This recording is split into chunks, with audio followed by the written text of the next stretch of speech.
Good morning प्रिय छात्रों। हमने जो पाठ पढ़ा उसमें हमने देशभक्ति कविता पढ़ी है, राष्ट्रगान, राष्ट्रगीत कविता। और उस कविता में हमसे पूछा गया था कि भारत के विषय में आप क्या सोचते हैं। तो इसका हमें रचनात्मक लेखन में लिखना भी था। रचनात्मक लेखन में हमारा भारत हमें इस विषय पर लिखना है। तो सबसे पहले हम भारत के विषय में लिखेंगे और जान लेंगे कि हमारा भारत कैसा है। हमारी मातृभूमि भारत विविधताओं से भरा है देश है। विविधता मतलब इसमें अनेक प्रकार की लोगों की यहाँ पर संख्या है, अनेक प्रकार के लोग यहाँ रहते हैं और विविध धर्म, अलग अलग संप्रदाय के लोग रहते हैं, इसलिए विविधताओं से भरा देश कहा है। यहाँ ऊंचे ऊंचे पर्वत, हरे भरे मैदान, रेगिस्तान, विशाल सागर भी है और यहाँ पर जंगल भी है, वन भी है। वन मतलब जंगल होता है। हमारे भारत में सभी ऋतुएं आती हैं। ऋतुएं पता है आपको? वर्षा ऋतु, ग्रीष्म ऋतु, शरद ऋतु। ठीक है। ग्रीष्म के बाद में वर्षा ऋतु आती है, वर्षा ऋतु के बाद में शरद या शीत ऋतु आती है। ठीक है। मुख्यतः 3 ऋतुएं हैं और इन तीनों ऋतुओं को हमने समझ लिया है। वर्षा ऋतु, ग्रीष्म ऋतु और शीत ऋतु, 3 मुख्य ऋतुएं हैं। तो हमारे भारत देश में सभी ऋतुएं आती हैं।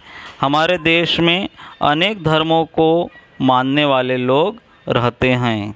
जैसे कि हमने पहले भी बताया था, विविधताओं में भरा हुआ हमारा यह देश, जिसमें अलग अलग धर्म के, अलग अलग संप्रदाय के मानने वाले लोग रहते हैं।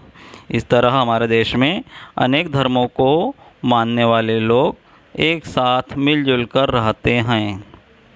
जैसे हिंदू, मुसलमान, सिख, ईसाई, पारसी, बौद्ध आदि बहुत सारे हैं।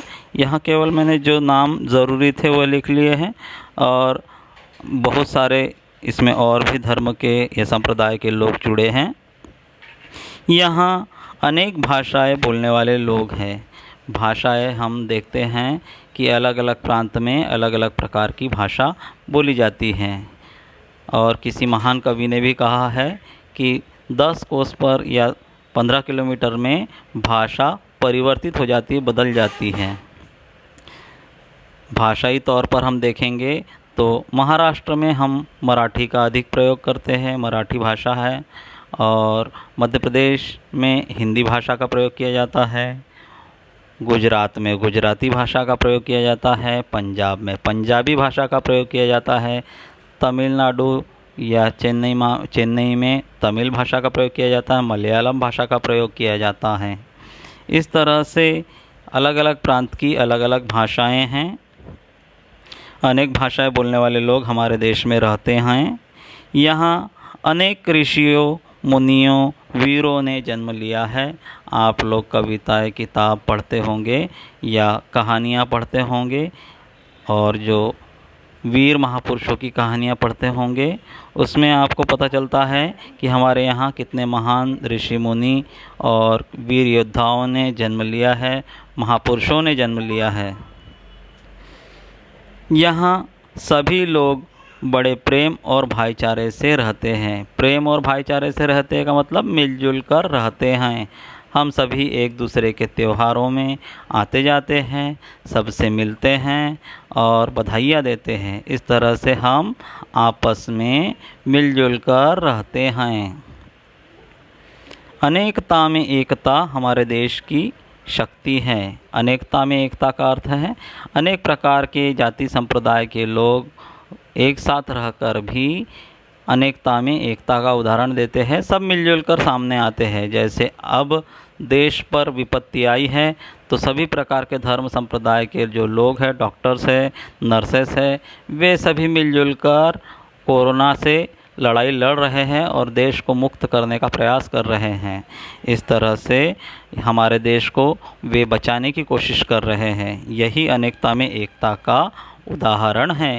आप लोग भली भांति जान चुके होंगे हमारे भारत के विषय में। और भी बहुत कुछ लिखा जा सकता है, परंतु आपको कॉपी में सिर्फ इतना ही लिखना है, रचनात्मक लेखन में हमारा भारत।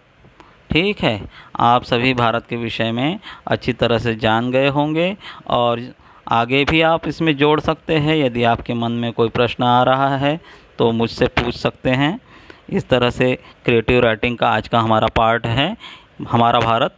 यह आपको कॉपी में लिखना है। धन्यवाद है सभी का।